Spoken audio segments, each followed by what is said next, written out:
Hi, everyone. I'm Daniel Rubenstein. Today is February 27th, 2025, and this is the live daily briefing of the Israeli Citizen Spokespersons Office. Phase 1 of the hostage ransom payment is complete. Last night, Hamas returned the bodies of Ohad Yahalomi, Tzachi Idan, Shlomo Mansour, and Itzik El-Garat. Yahalomi, Idan, and El-Garat were murdered while they were hostages in Gaza. Mansour was murdered on October 7th, 2023, and his body was taken into Gaza and held until Israel paid a ransom payment to receive it back. During phase 1, Hamas returned 33 Israeli hostages, living and dead, to Israel in exchange for the release of more than 1,000 Palestinian terrorists and Gazans detained since October 7th, and the withdrawal of Israeli forces from almost all of Gaza. Right now, after phase 1 is complete, Hamas remains the government of Gaza. Hamas can exert control in every city of Gaza. Hamas has already launched rockets, and it is testing Israel's border defenses. The Hamas government of Gaza receives the trucks of food and supplies that enter Gaza, taxes the food and supplies that enter Gaza, and uses the revenue from the food and supplies that enter Gaza to pay its fighters and recruit new ones. That's where we are at the end of phase 1. Hamas is armed and dangerous. It's not clear that we will ever reach phase 2 of the hostage ransom payment. Phase 2 of the hostage ransom payment says that the Israeli military will withdraw 100% from Gaza and release an undetermined number of Palestinian terrorists from Israeli prisons in exchange for the remaining hostages, most of whom are male Israeli soldiers. Here's the problem. Israel's main war goal is the destruction of Hamas's military and government capabilities. If Israel agrees to implement phase 2 now, then at the end of phase 2, Hamas will remain the government of Gaza, and Hamas will continue to have a military in Gaza.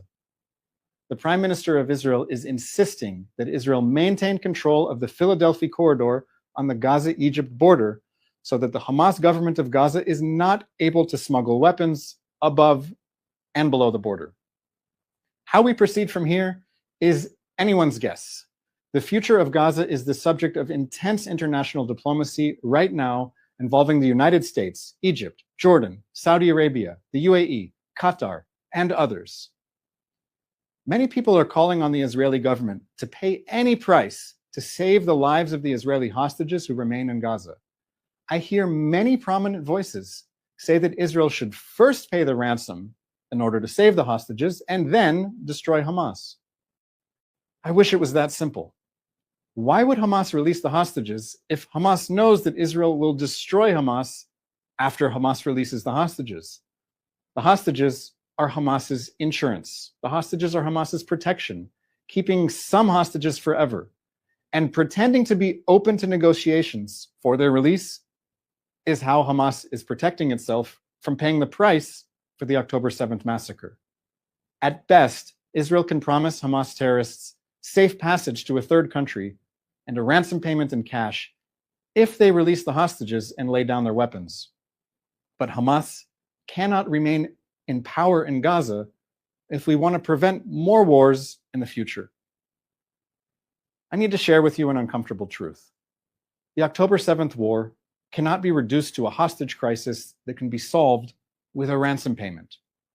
Let's imagine for a moment that the October 7th massacre was only a massacre and that no hostages were taken. The minimum proper response to the invasion of 3,000 men and the massacre of 1,200 people is the destruction of the government that ordered the invasion and the military that carried out the massacre.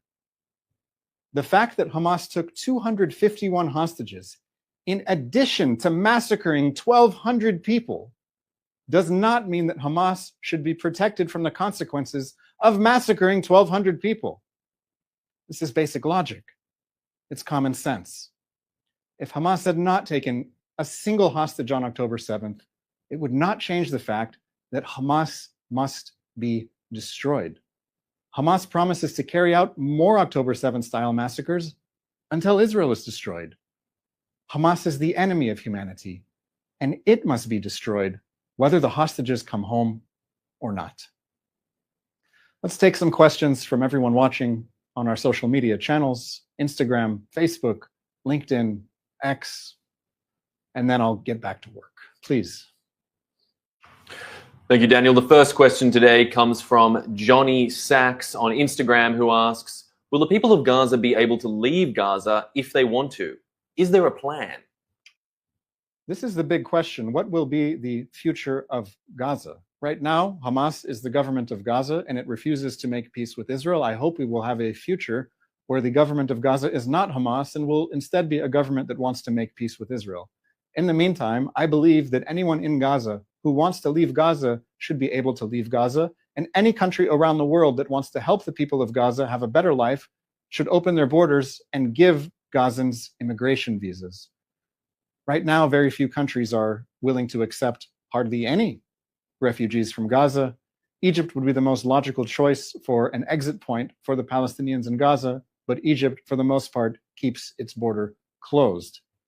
Israel has offered to allow Palestinians to leave Gaza in transit to third countries. This would mean going through the port of Ashdod or leaving through an Israeli airport near the city of Eilat. I saw that the defense minister of Israel, Israel Katz, published a statement about this today, that Israel is in the process of accelerating the establishment of what he said is voluntary migration and allowing those who want to leave Gaza to leave Gaza. How this plan plays out in practice remains to be seen. I know that Hamas has an interest in keeping as many civilians in Gaza as human shields so that it can continue its war. I'll be watching just as you are. Our next question comes from Jesse on YouTube, who asks, what do you make of Israel's new policy in Syria?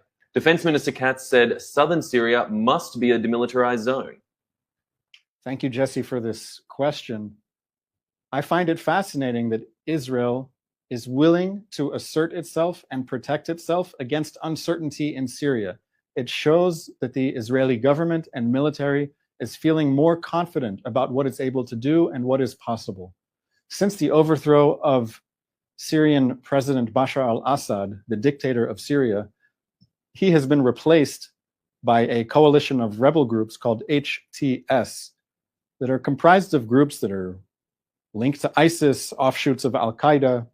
We have many questions about the government of Syria, its goals, its purpose. Will it protect the minorities of Syria? All of these questions are wide open, but what we are seeing in southern Syria is a lot of Druze. The Druze minority are in southern Syria. They do not want to be ruled by an al-Qaeda offshoot out of Damascus. Think about what it means for the president of Syria to have been connected to al-Qaeda in the past and only branched off a few years ago. To be part of al-Qaeda means to support the 9/11 attacks on the United States. It means to think that flying planes into buildings is a good idea, and you want to be part of an organization that does that. If I found out that someone like this became the president of the country next to me, I would be very cautious, and I also would not want that person's military to get anywhere near me or the minority groups in Syria that seek better relations with their neighbors, as the Druze do. So it's very interesting what Israel is doing in southern Syria. I hope it leads to a better future for as many people as possible in the region, and that the minority groups in Syria will not be oppressed by a central government in Damascus that has an ideological core that is connected to al-Qaeda or ISIS or the Muslim Brotherhood. All right, our next question comes from Shiri on Instagram, who asks, I saw that the IDF targeted a Hezbollah terrorist yesterday in Lebanon. What does this mean for the ceasefire in Lebanon? Last November, the governments of Israel and Lebanon agreed to a ceasefire, which is in effect Israel agreeing to a ceasefire with Hezbollah. The terms of the ceasefire require Hezbollah to disarm. That's what it means to reference UN Security Council Resolution 1701, and it's common sense that a functioning country cannot have a militia within that country that does not answer to the central government of that country, and in this case, in Lebanon, answers to the government of Iran. That's a recipe for more war. As far as Israel is concerned, if Hezbollah is armed, it's a violation of the ceasefire deal, and Israel reserves the right to enforce the deal rather than wait around for Hezbollah to grow stronger, as happened in the past, and it led to the reality of Hezbollah being very strong, armed, and dangerous, so that after October 7th, it could join the war that Hamas started. The IDF said in a statement yesterday that it targeted a Hezbollah terrorist named Mahran Ali Nasser ad-Din. This guy was responsible for smuggling weapons into Lebanon from Iran through Syria. So what it indicates is that Hezbollah is trying to rearm, that Iran is trying to send more weapons to Hezbollah, so that we'll get into a situation again where Israel has a terrorist army armed on its border, calling for the destruction of Israel. From Israel's perspective, this is unacceptable. It's a non-starter, and Israel's not going to wait for anyone to enforce the terms of this ceasefire agreement, which say that Hezbollah must disarm. Thank you, Daniel. And our last question today comes from Laura B. Brower on Instagram, who asks, how do you think it is possible to get rid of Hamas without completely decimating Gaza along with the hostages? First of all, we need to agree on the goal, that the goal is to get rid of Hamas, and that needs to be our starting point. From this starting point, there are many ideas, plans, options, and strategies that Israel's government, its military officials will be planning. These are tactical questions, and we can discuss all of the variables, such as the amount of aid that goes into Gaza, the safe routes for civilians to escape from Gaza and go to third countries. There's many elements that can be discussed. I'm not going to give away my military ideas live on the camera, but we have to agree on the main goal first, which is that Hamas cannot be the government of Gaza. But what's adding to the challenge is it's not just a war against Hamas and its military in Gaza, but that same Hamas military that we want to destroy is holding hostages. And any attempt to destroy this Hamas military could result in the death of the hostages that Hamas wants to hold on to so that Hamas can protect itself. That's why we're in a more complicated situation than we've perhaps ever been in the history of urban warfare, that the enemy is holding hostages a very short distance away from Israel. It's all very small geography. We're going to need much more creative diplomacy. Right now is a chance for diplomacy for other countries of the world, such as the US, Saudi Arabia, Egypt, Jordan, and anyone else interested in a better future, for them to say with a clear voice and to send the message to Hamas and Hamas's backers, Qatar, Turkey, and Iran, that the status quo is unacceptable, that the whole world is united in the fact that Hamas cannot remain the government of Gaza and it can't have a military in Gaza. And once there is unity on this goal, then we can discuss the tactics and I think achieve a desirable outcome.